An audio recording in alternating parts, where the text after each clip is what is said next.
Okay, so here we go. This is my experience installing a French drain. Now, this came about because I was putting in a new paver sidewalk there, and right now I'm digging over that paver sidewalk.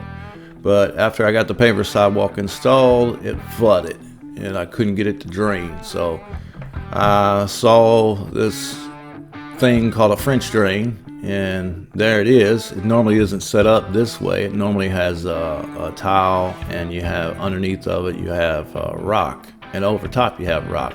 But I'm using this easy drain system, and that's this white thing that you see there.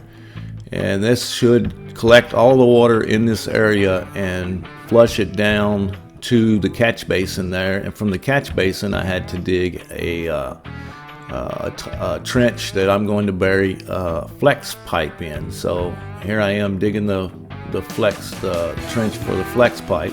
Now the reason I had to dig this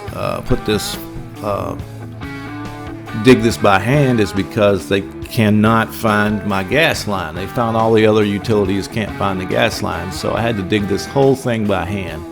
So here I am digging this thing out. And there's Ayla. She's always in my videos.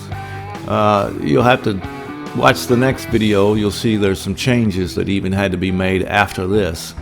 I've already made those videos. But here I am back on the. This was an old post that was installed by a previous owner. I've had more trouble with digging that post out. It was put in about 70 years ago.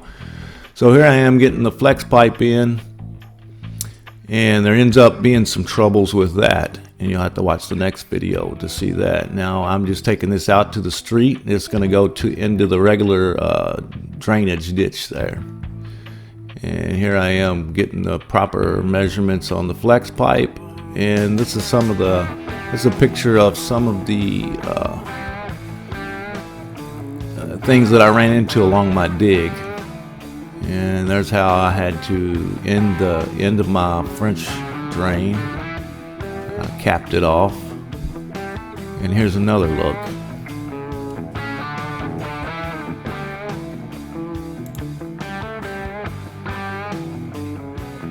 And that's going to do it for this episode. Like, share, and subscribe. Watch tomorrow. You'll see how this thing turns out. It ends up being a little bit different than this. So make sure you watch that video, and then we'll get back on the paver job. That's the way I do it. See you next time.